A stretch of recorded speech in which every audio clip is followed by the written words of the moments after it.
Everybody that joined so far, give it a couple minutes and we'll get started.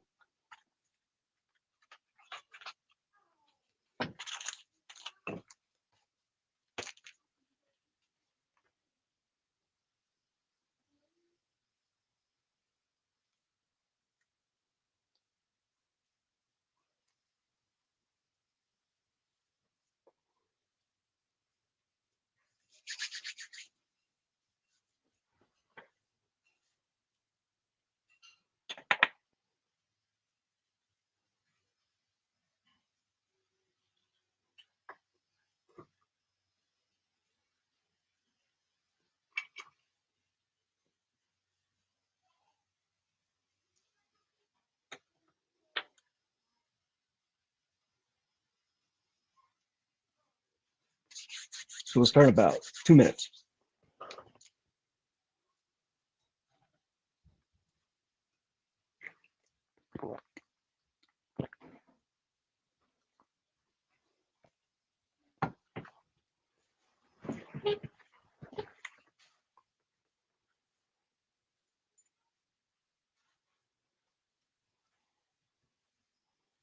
Hi, Nelly.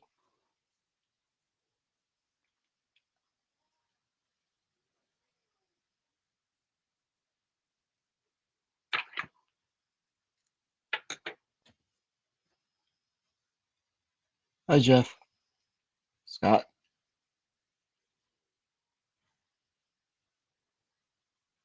All right, so tonight we're going to tie a couple of different patterns. I know most of you guys are used to seeing me tie little tiny midgets for Colorado or a lot of classic dry flies, but I want to show something a little bit different using some of the different hackle that Whiting offers. The first fly we're going to spin up tonight is a crayfish pattern using the Whiting Chaplain. Chaplin's awesome because it's really, really webby. So once you start stripping some of these crayfish, or you can even use it for very large soft hackle, there's a lot of movement in these little webby feathers. Angle the camera down here towards the fly.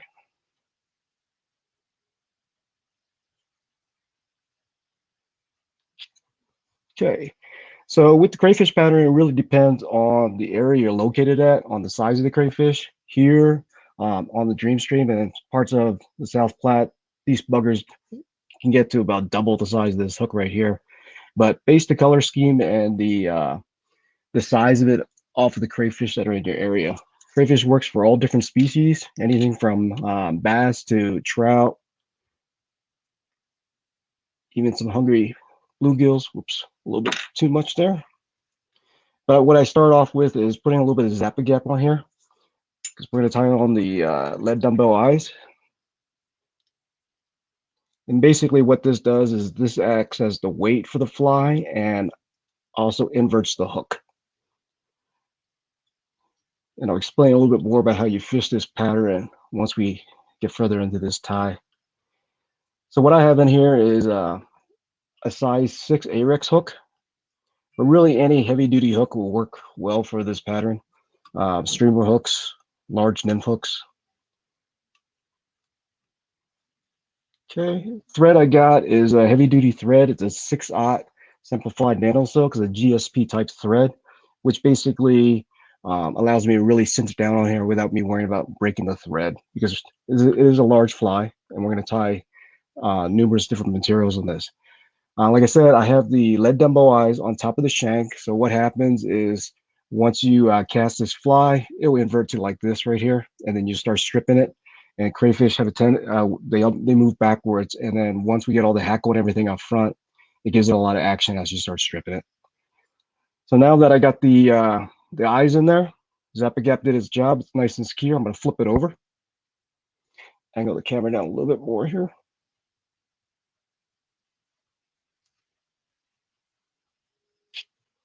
Okay. Then we're going to take the thread all the way up towards the bend. We're going to tie on our first set of hackle.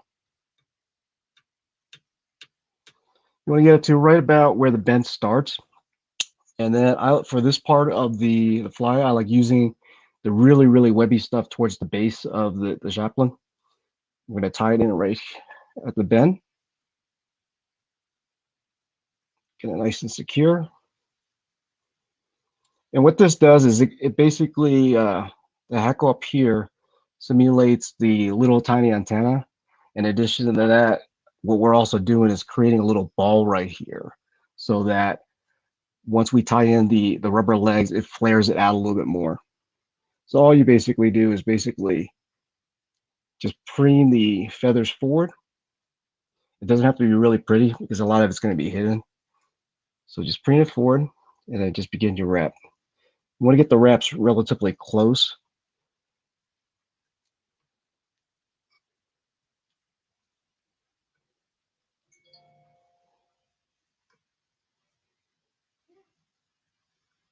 And all you're doing is really creating just like a little ball up here.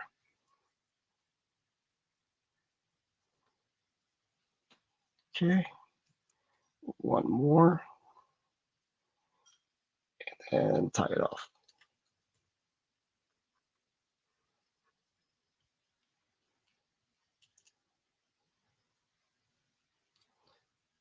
Now, once you have it relatively secure, you want to take your thread back up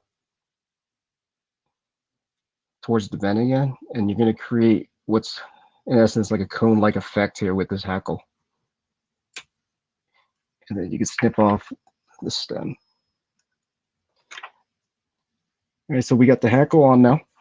The next step will be the legs. And all I'm basically using is rubber legs, like so. And then tie in one side. Get it nice and secure against the shank. And then I'm going to bring the other side around and secure that side. Now, since the fly is going to be inverted like upside down as you're stripping it, you're going to want the antenna to angle upwards. So I'm going to take the thread all the way up towards the little ball of hackle up there, up towards the bend of the hook itself, and then get it nice and secure.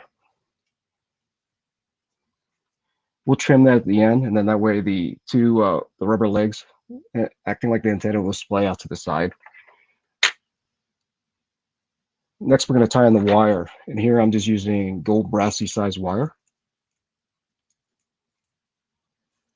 You could pretty much pick any color you want.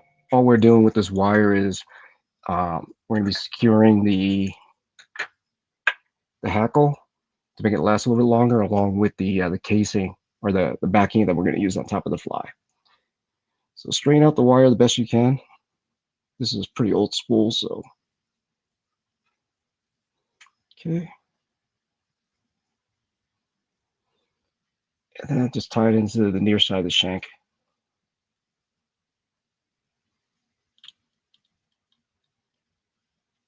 So when you're tying in multiple materials, what you're doing in essence is you're tying in the reverse order of how it's going to be wrapped. So this here is going to be wrapped last. Then the next material will be the hackle, which will act as the legs. And again, it's just another piece of chaplain. And then I don't think it really matters too much, but just for the looks of the fly, I like having the curved side facing towards the eye of the hook. So that way, once I wrap it, all the legs or all the barbs are facing forward. To secure that in. And then the last part will be the backing. And all I'm using for the backing is a piece of latex, thin skin. Fly skins. And just secure that on top of the shank or on top of the hook here. And then we're going to dub this body. So you can dub it the old-fashioned way by just doing a dubbing noodle. But since it's a longer shank, I'm going to go with a loop.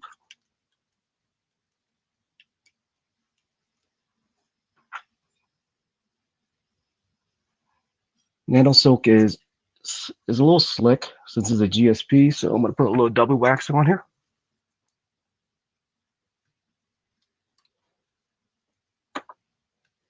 And then dubbing I'm using is basically it's a Wapsi SLF blend.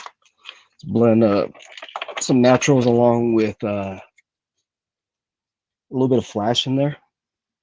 And then all we're going to do is basically try to space this dubbing out as best we can and then slide it into the dubbing loop.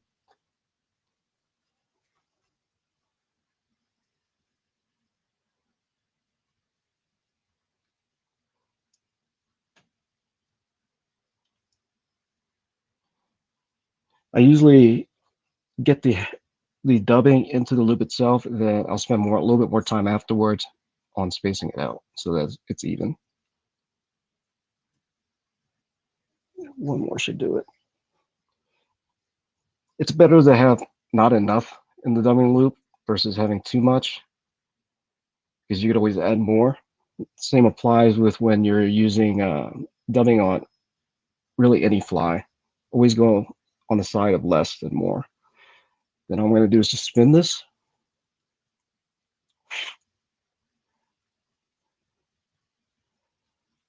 And then just start wrapping. How's the quality of the feed? I'm trying something a little bit different this time, using the DSLR versus just the regular phone camera or the laptop camera.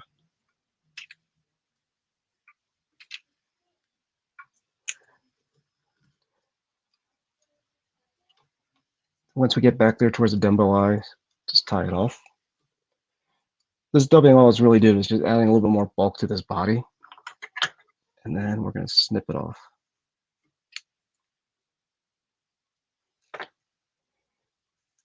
In case some of you guys are wondering, this is a CNF vise.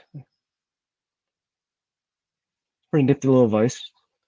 Does a lot of things very well. My only complaint about this vise is if you tie a lot of flies using the rotary function, it's not a really good vise for that because it's kind of slow. But really, anything else that you tie with this thing, it's pretty awesome. All right, then what we're going to do is we're going to start palmering this hackle again. And you want to palmer it so that everything's facing towards the bend. And what you're doing is basically you're wrapping the legs to the fly now. And just have, whoops, it kind of turned a little bit on me there. Palmer it, and then basically just sweep it forward. That way you can get it to go the way you want. It's not really a big deal because once we pull the backing over top of it,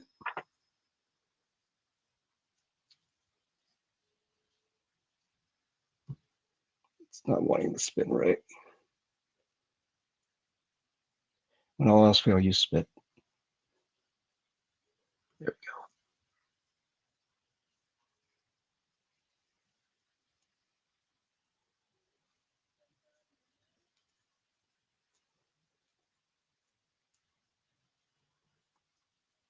You just want this hackle in there so that it acts like the legs of the crayfish.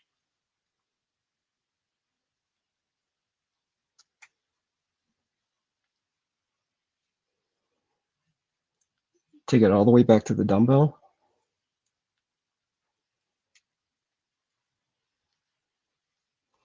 And then tie it off.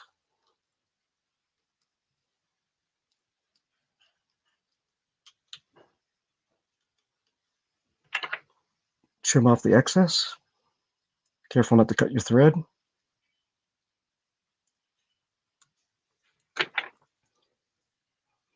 Then what you want to do is just basically preen the barbs to one side or the other. You're always going to get a couple that don't want to cooperate. And then all you're going to do is basically just take your scissors, because you want this relatively flat up top, and just trim off the ones that don't want to lay down flat. Okay. Then take that latex and then just pull it over top. It'll push a lot of that hackle down. Then the other ones that are still trying to stick up, the UV resin that will stick over top in the end will push the rest of it down. So tie this off relatively tight. And then snip off the excess. All right, so you pretty much have almost the entire fly complete now. And then this is a good time to go clean up any of these barbs that are sticking up. Get them in position that you want. Then take the wire and start zigzagging across through all this hackle. It just makes the fly a little bit more durable. I know some guys that will tie it without the wire, but for me, I like a fly that will last for half a dozen fish before I have to change it out. Just adding that little bit of extra wire right there just makes it more durable. And then wrap this wire and then just helicopter it off.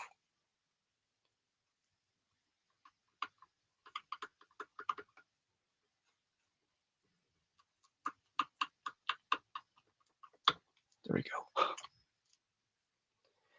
All right, at this point, just pull on the barbs to get it spaced out, because once you add that resin, it's a little bit harder to do. And then all I'm going to do is just put a nice little bead of resin on top of that latex.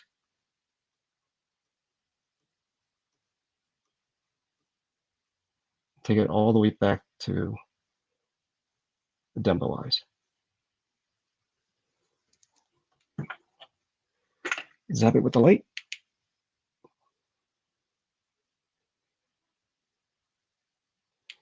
All right, so this last part here is optional. It just makes the fly look a little bit prettier, but I don't think it really adds anything to the functionality of it. All I'm going to do is just take another piece of this hackle, put it right back here towards the eye of the hook, and tie it in there, and actually basically just simulates that little rudder on the back of the crayfish. From there, all you got to do is whip finish.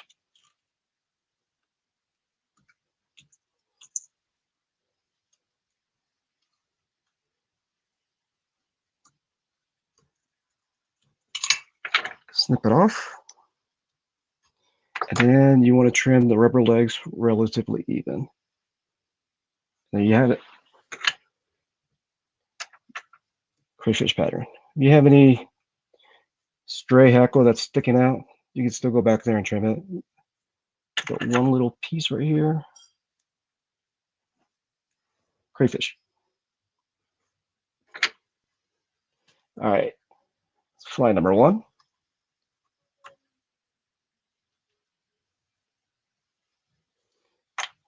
We're going to tie a steelhead fly next. Soft hackle pattern.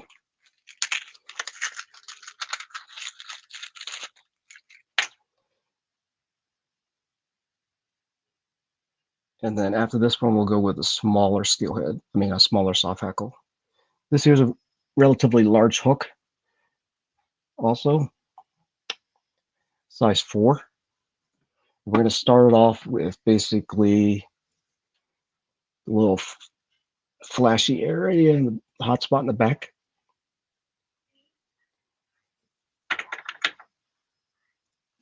Using 140 denier thread, because all I'm using this thread for is just that hot spot.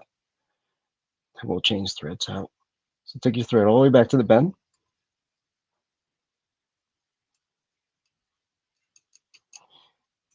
And then just build a little hot spot back here with your thread. Then take your thread back up forward towards the eye. And then tie it off. You want to make it a little bit more durable? You can add some clear UV resin to that.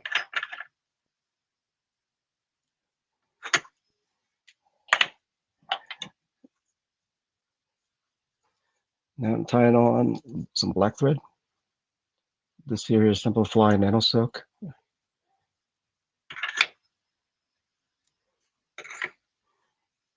All right, first thing we're going to tie on is the wire for the ribbing. Again, just using brassy size again. Color choice is up to you. You could tie this in numerous different color schemes. popular ones are blue, purple, pink, green. And all I'm doing is basically tying the wire down to the side.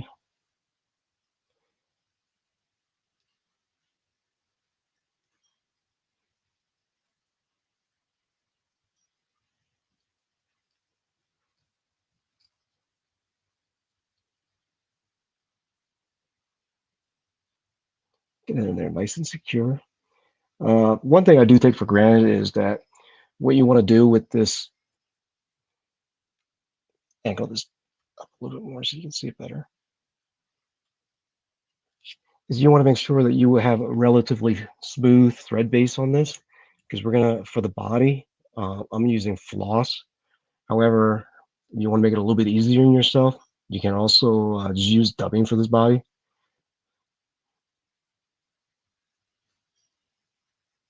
If you're going to use dubbing, then the smoothness of the thread body isn't as important. So for the floss here, I'm just using like a royal blue color. This is a new spool, so give me a second here, we'll pull it off.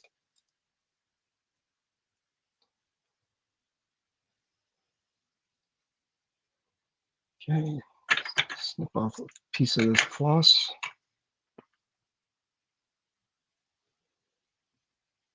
Get this wire out of the way.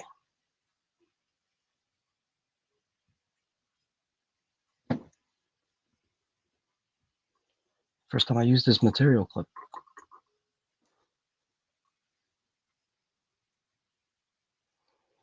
And then just tie in the floss about 2 hook eyes lengths away. I'm going to give yourself a little bit of space there.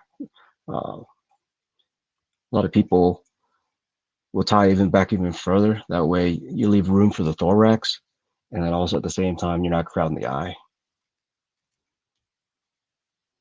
But with the nano silk, it's relatively thin, so I'm not putting on too much bulk. So at this point right here, what you want to do is you want to, if you're going to use floss, you want to make sure that you have a nice smooth thread base. So just go back there, smooth things out. By spinning your bobbin counterclockwise, it'll flatten out the thread. And you go back in there and basically touch up any spots that may have bumps. I'm going to stop my thread about 3/4 away or so up here. And this is where we're going to build up our thorax. And then with this single strand floss here, all I'm going to do is basically smooth it out so that it's nice and flat, and then just begin my wraps. Avoid the hook point at all costs, because with floss, as soon as you touch that hook point, you're going to have to start all over again because it will fray. All I'm doing is basically smoothing this floss out as I begin my wrap forward by just turning it counterclockwise and uncord it.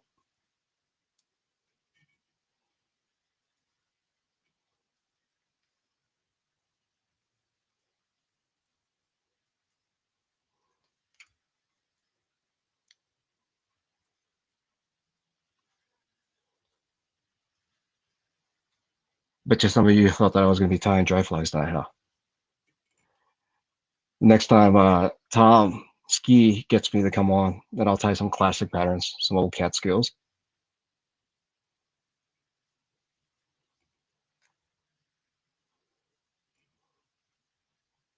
Okay, almost there.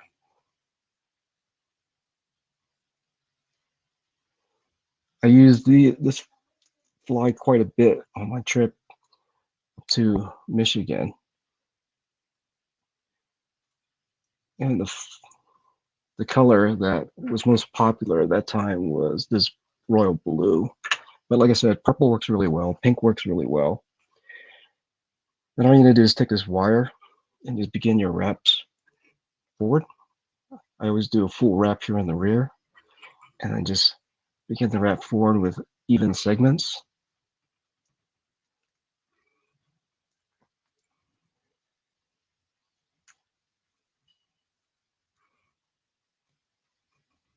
And one more. And just tie it off.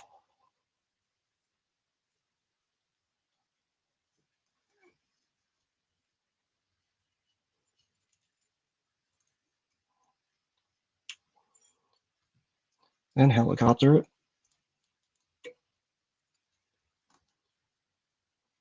All right, at this point right here, all you're gonna do is basically you're gonna build up a thorax, and you can use almost anything you want. Dubbing, peacock curl. I like using bright orange because it serves like two purposes. One, it's an attention getter, and two, it can also double as an egg floating in the water too. So just using SFL, I'm using SLF here, but you can also use ice dub, it'll work too. With the synthetic dubbing, it doesn't dub extremely tight, so all I do is basically, as I dub it, I grab a hold of it instead of just using the bobbin. And then my fingers is basically what's keeping it tight as I wrap it up to the shank itself. And then just preen it back, and then just pull out the loose strands. There you go. So for the hackle, this right here is actually the freshwater streamers in pink. However, despite the fact that this is utilized for a lot of different musky flies, bass flies, and whatnot, I like the smaller hackle up front here. They're real short, and they're also really webby too. And these are great for these big steelhead flies. So all I'm doing is taking the hackle itself and then just preening off all the fluffy stuff here at the bottom.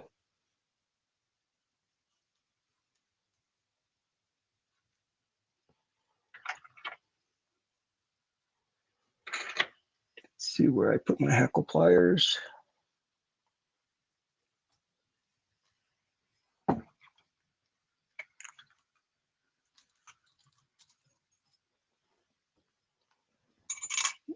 Then grab the hackle at the tip here, just pull it back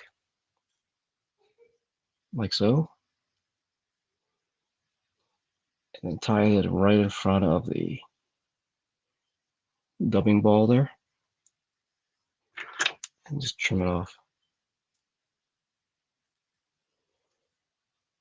Now, the trick with wrapping any type of hackle, especially with the soft hackles,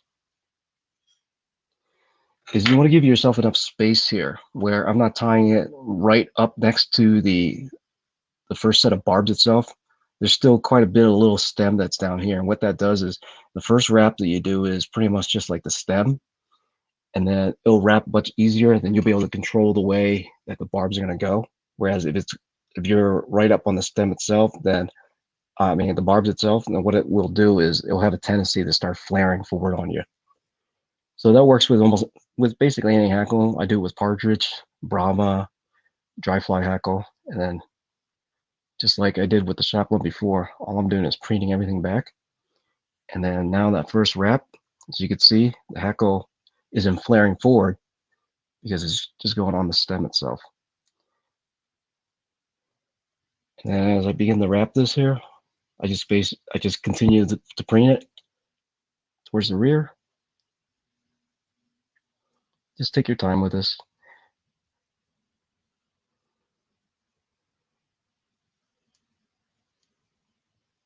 Continue to palmer it while I do these wraps.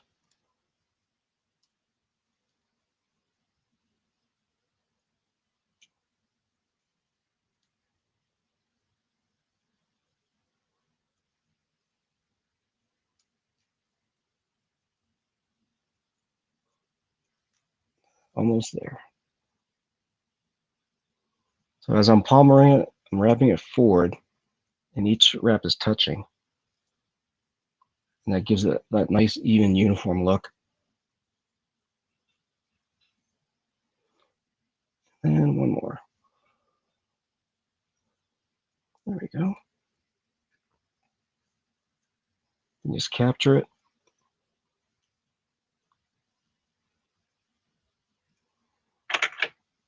And then trim off your excess. Then at this point, all you're going to do is build up the head of the fly. So you just grab a hold of all that hackle again, preen it backwards, and then start doing your wraps to get the head of the fly. With soft hackles, I prefer small, basically a small head up here, and by doing so, it just looks a lot more natural than with a big bulky head.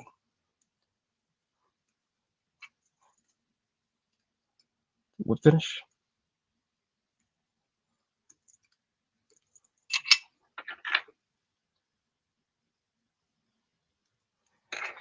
And then just add your favorite UV resin on top to get that nice glossy finish. Here I'm using Solaire's Bone Dry.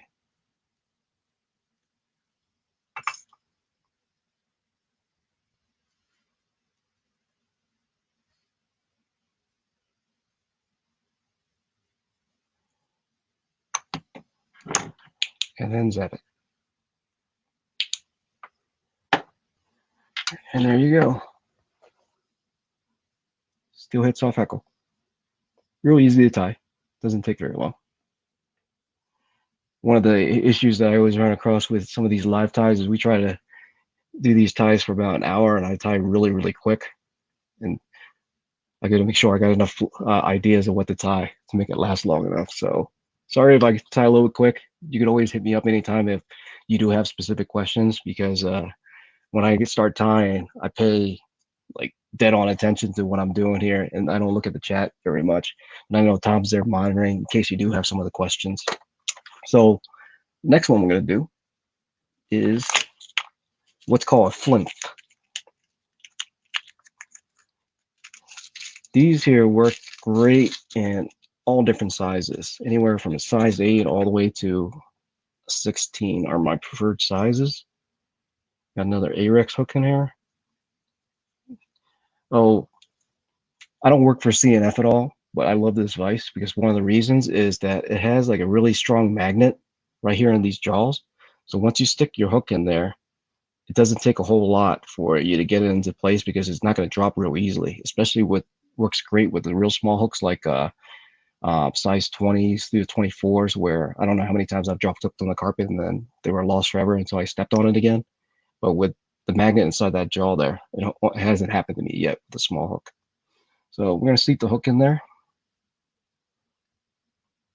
and tighten it.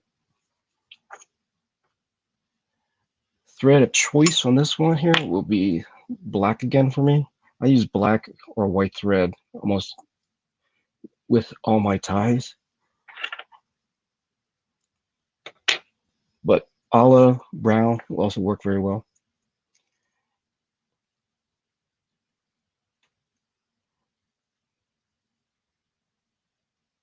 All you're doing is taking this thread to the back here to tie on the tail. This is an old pattern where it was created, I think, back in either the 40s or the 50s, and it's a combination of a soft hackle and a nymph at the same time. So they call it flimps. And for the tailing material here, I'm going to use a pheasant tail. You want the length of the tail to be approximately about the length of the shank. And then the secret to tying in the materials,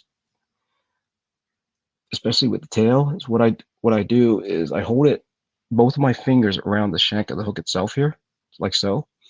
Then all I do is I run my thread up to my thumb while holding on, squeezing on the side of the shank. I squeeze down on it. I run the thread along the side of the thumb and then down, touching the other side of my finger, and then onto the shank itself. And what that does is that keeps the tail in position and gives you more control of that thread. Trim off the excess.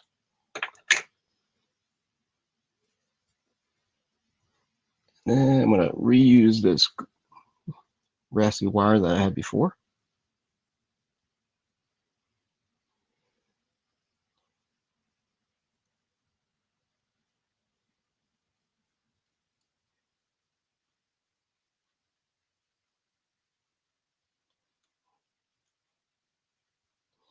Okay. So at this point right here with these flimps, you can use a wide variety of materials for the body. You can stick to the pheasant tail, make it a pheasant tail flimp, rabbit, squirrel, peacock, a lot of different options. So with this here, I'm going to actually use rabbit.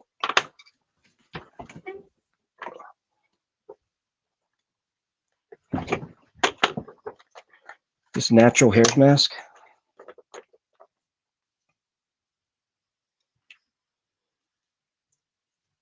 Just create a dubbing noodle on here.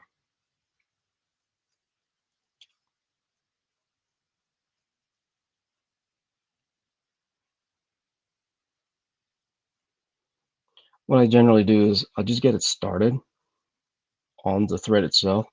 Then I'll come back and I'll smooth out the noodle. Just wet your fingers, or you don't want to wet your fingers after touching this dubbing. Just put a little bit of wax or a bowl of water next to you. Will do the same job. And once I get on there, all you're going to do is just basically wrap it just like normal, building a slight taper as you get up towards the thorax of the fly.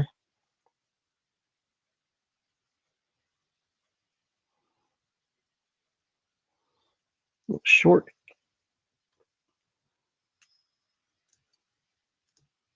It's a really, really buggy pattern. We're going to brush everything out, so it doesn't have to be pretty. Way ahead of schedule, so might tie a standard dry fly after all. Okay. Take this up towards the thorax here. Again, leaving enough space here so that I can apply the dubbing and not crowd that eye. Then all I'm going to do with this wire is I'm going to start counter wrapping it around the body. Just make it a little bit more durable.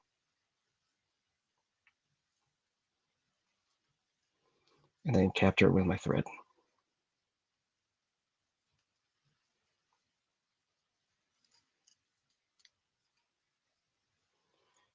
And it's easier to helicopter off once you put a little bit of pressure on the thread here. My fingers are real slick because I put some lotion on it right before we started this tie. And then take your dubbing brush, just brush it all out. Again, this is like a really real old pattern, but these old patterns are still catching a ton of fish. So I like using them. I like tying them because of all the different natural materials on there.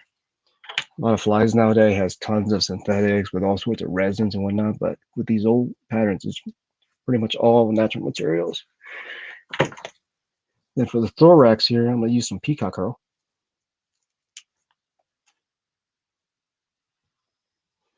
One trick that I learned with the peacock herl from my buddy Tim Flagler, really, really good dude, great tyer too, is trim off the ends of it because that's the most fragile part of the herl itself. But the part that I learned from him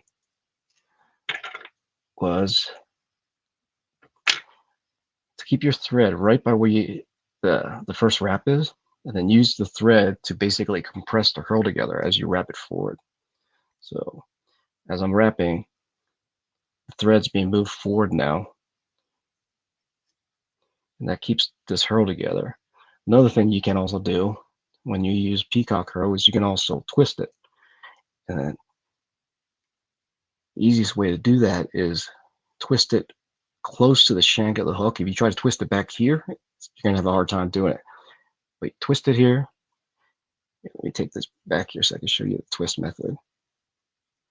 So I have it relatively close to the hook itself.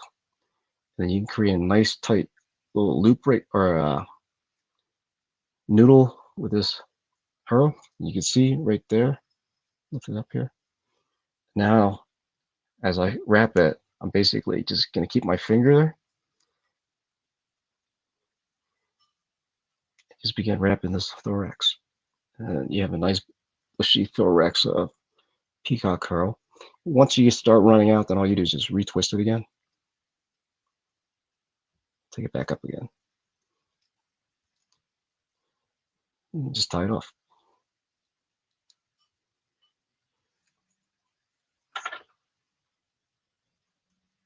Okay. Now we got the thorax in. Bringing everything back here. So you want to give yourself plenty of space to tie in this hackle. Take the dubbing brush one more time. Let's comb everything out. You could change, like I said, you could change the color of the this color scheme of this fly, and it will accomplish a lot of different. It'll mimic a lot of different bugs. Make it dark, make it light, yellow, whatever the case may be.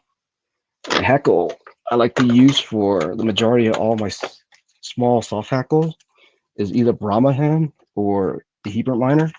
So the difference between the two, this here is Brahma. Could also pass for Hungarian partridge. Both of these, let me show you the Hebert. Here's the Hebert miner. Both are hen, and they both have really, really thin stems, and it makes it super easy to wrap these.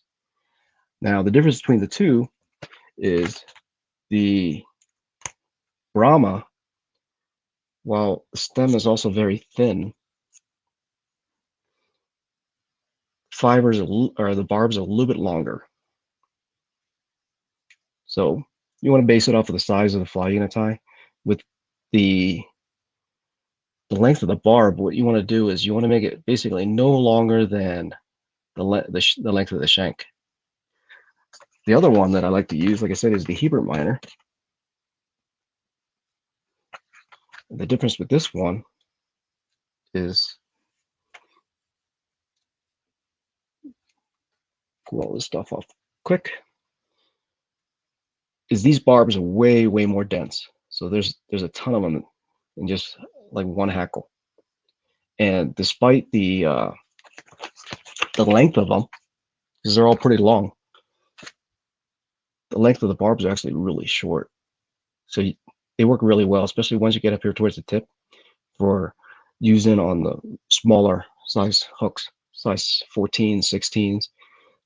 And then there's even some on here that you could do with 18s. But both are great for soft hackle. This case right here, since I have a size 12 hook on, I'm going to use the Brahma. And then same thing as I did the last time with the steelhead, is basically I preen everything backwards and just leave the tip of the hackle, and that'll be my tie-in point. Again, I'm leaving enough of the stem right there so that when I make my first wrap, that's what's going around the shank of the hook first instead of the barbs. Then just trim off the excess.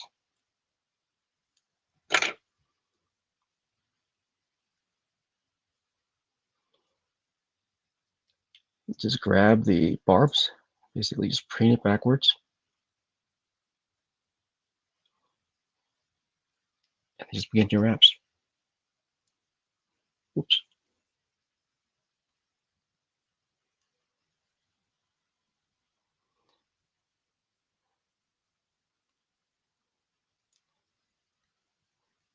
And I'm doing relatively close touching wraps, and at the same time eyeballing the head of this fly.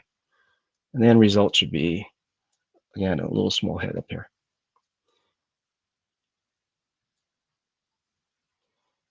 Tie off the stem and trim off the excess. And just build up the head, clean everything up.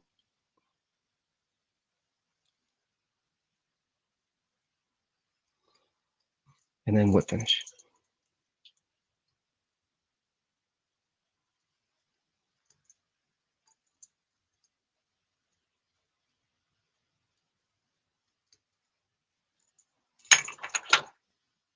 Once you snip off the thread, just go back in there again with your favorite resin. Or you can also use head cement, Sally Hansen hard as nails, anything up here just to lock everything down, and just to give the thread here a little bit of a gloss.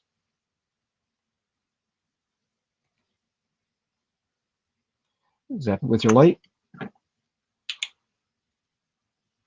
and your flinth is done. This here will catch you a ton of fish.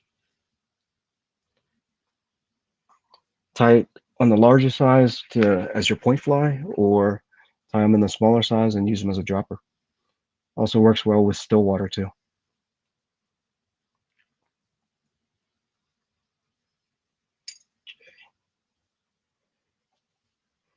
All right, that was the 3 patterns I was going to tie. So I got about 18 minutes left. Is there any requests? Stimmy? I don't have everything prepped here for one, but let me see how disorganized my stuff is. If I have enough here that I can. All right, got the elk. I just got to get the hook.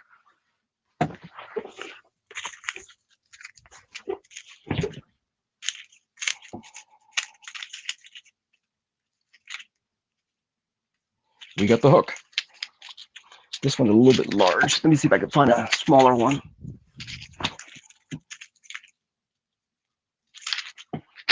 All right, rather digging around through, I'll just use this hook.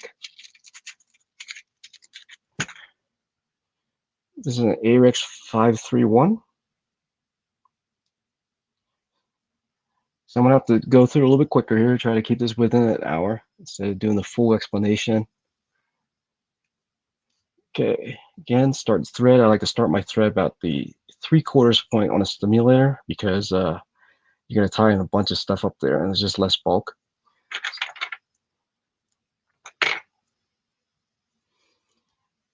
Take my thread back towards the bend, but not all the way at the bend. I'll show you a trick with the tail on the stimmy. Let me find my hackle or my stacker.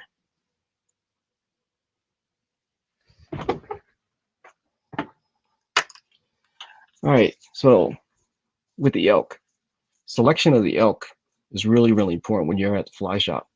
If you buy basically elk that has a ton of underfur on it, each of the hair will have a tendency to curve slightly more. And then once you tie it onto the hook, it's going to really flare. So when I might go through a fly shop and look through all the different elk packs that they have there and find maybe one that I like. But each shop that I hit, I make a beeline for the elk hair and the deer hair, see if there's any that is primo, and then just start stashing it. So I'm just going to basically cut off a small clump, throw in my stacker to align the tips. Using the same method, basically measure out the length of the tail that I want, pinch the side of the hook, do a soft wrap first, then to do a second wrap that's a little bit tighter, and then I'm moving my thread forward, but I'm not really cinching down just yet on this. The whole time I'm still holding on to the side of the hook here. The reason being is I don't want this to roll, and I want the tail to sit in a certain spot. So as I get up there towards the front, I'm going to start cinching down a little bit tighter. Now you can see it's starting to flare. And then do tight wraps back. If I did everything right, by the time I get back here, hair should be exactly where I want it. Now, the trick to how to have a nice tail on the stimmies. So what a lot of people do is as they tie in the tail, they cinch down real tight on the earrings. They don't want it to roll and this tail is going to start to flare. What you do is if you start it in a little bit forward of where the bend is, you can actually take some slightly looser reps backwards. And all you're doing is you're using the thread now to push down that tail. As you go forward, you tighten it back down again.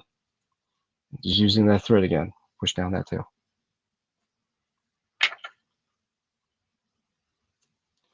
Then trim off the butt ends up front.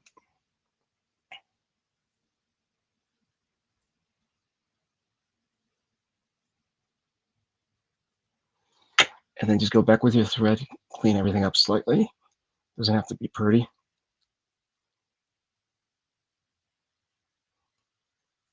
Okay. So at this point right here, you can do a couple things with this fly. You can make it into, the standard stimulator, orange body. You can use floss. You can use tinsel if you want. But depending on what you do with it, if you add the body hackle, then it's going to become basically, a standard stimulator. If you leave it with just a bare body and then the hackle up front with a wing, then it pretty much becomes like a sofa pillow, a Trude style fly. But again, the color scheme and the size, it's really dependent upon where you fish. Up in the alpine lakes, I like fishing these roughly about a size 14. orange and purple seems to work really well. Okay, once you smooth everything out, we're going to tie in the body hackle. In this case right here, I'm using a Hebert miner, silver grade, grizzly variant. Lots of different pretty hackle on here, all different colors. We'll pick out a furnace one.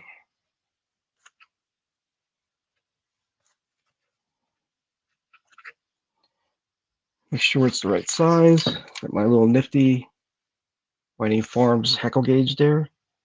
This is the size I want.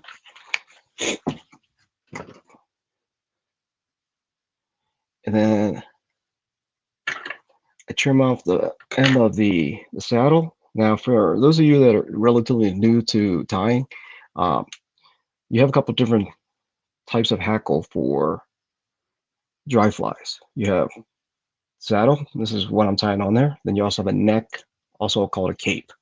I'll grab one real quick.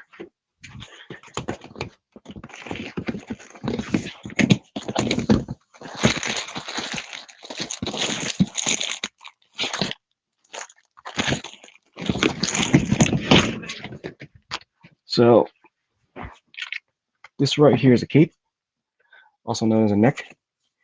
The difference between the two is you have wide variety of sizes with the cape.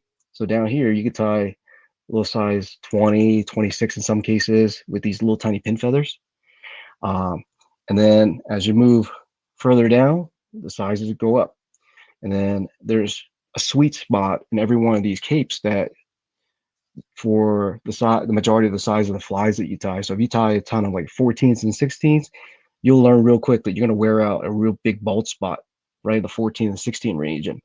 And then you have a lot of other sizes that potentially still could be used for streamers or other flies, but a lot of people, they end up wearing out one section of the cape, and then the rest of the cape they don't really know what to do with because all they're tying is 14s and 16s. The difference with the saddle is that if you size the saddle, you have this one right here is predominantly 14s and 16s also, but that's like almost the whole thing is full of 14s and 16s. So you can tie like thousands of 14s and 16s off of this one saddle. So it's really depending on what you want to do. If you tie specifically again, certain sizes, and that's all you do, saddles work great. However, the secret with the saddle is you're going to make sure that it's sized properly, because if you just order one straight off the internet, what you get is unknown unless the shop owner does the sizing for you.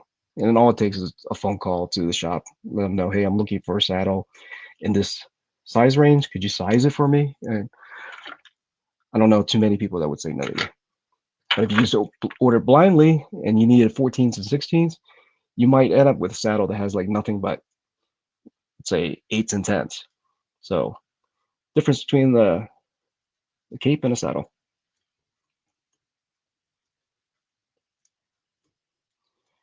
All right, just basically reusing the materials that I got out here, and I'm gonna put on a blue body. Same deal as I did with the steelhead streamer, soft hackle. Is just smoothing it out as I wrap.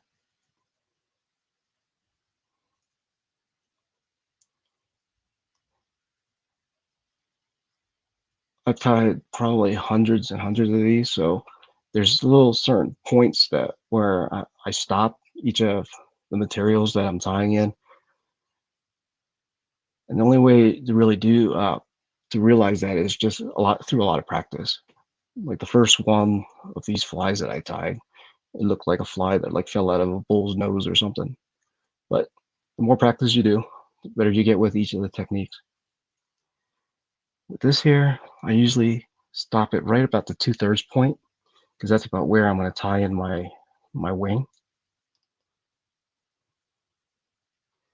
And then just secure the floss. Yeah, and like I said, you could use dubbing, you can use tinsel, use natural materials. Choice is unlimited. Don't let anybody tell you otherwise, because at the end of the day, you're going to be the one that's fishing it. Take the hackle and then making sure that the curved side faces forward. Begin wrapping it.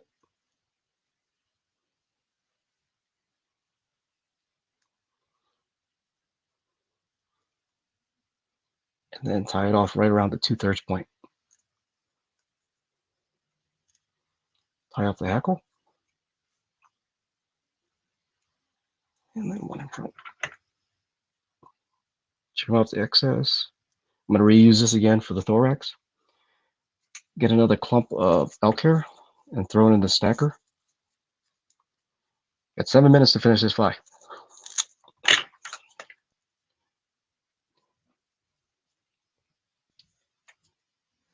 And then I use my little comb to brush out all the fuzzies and shorter hair.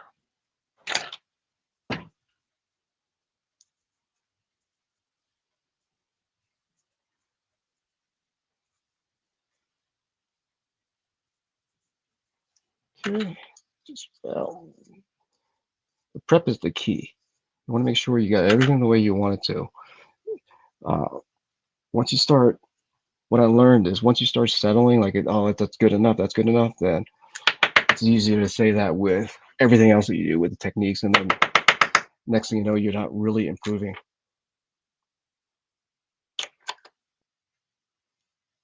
Okay, throw in the stacker, pull out some of the longer hairs.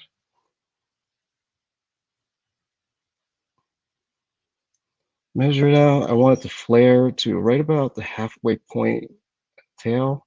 It's about right there. I'm going to do one loose wrap. And then on the second one, I'm going to flare this. And run the thread through these butt ends so that the hair doesn't go anywhere. And then I take it right back to the starting point. There, got the wing. Grab these butt ends, and you want to cut the butt ends to about a 45-degree angle. Careful not to cut the thread. And then just trim. And any of the loose hair down here, just cut off.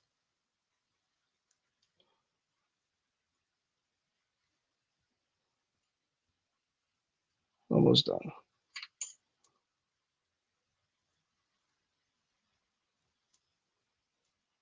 Okay, one more here. The other part with not selling and tying the fly until you're happy with it is that if you're happy with the fly, you're going to fish it with a lot more confidence too. And then all I'm going to do is just run my thread through all these butt ends to create like a nice little smooth platform. Now, the other trick with the wing, see how the wing is relatively flared at this point? So turn this light down a little bit. You do the same thing with the wing as you did with the tail. You grab it, palmer it back, using your thread, run it over the hair here.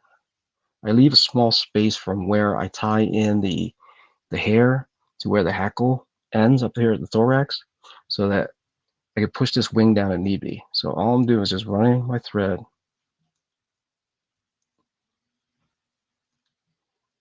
just using it basically just to push everything down. There you go. Not really needed, but just a habit that I've done over the years. And then from there, I take the hackle. I'm just going to use the same piece of this furnace.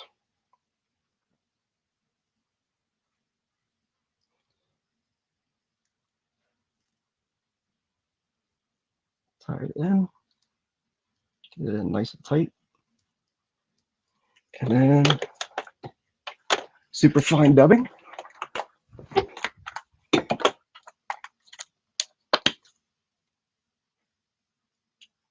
Three minutes.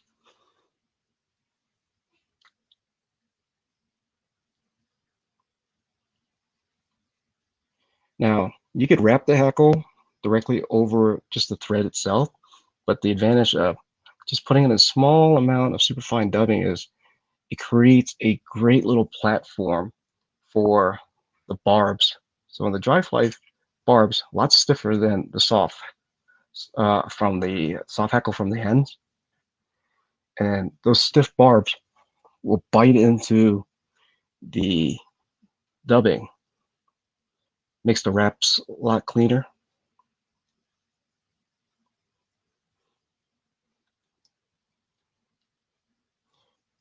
And one more.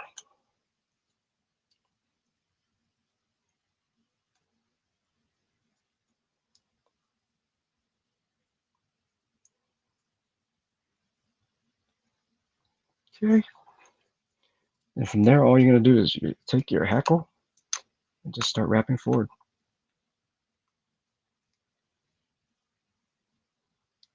Leave enough space right there by the eye so that you could tie off and not crowd it.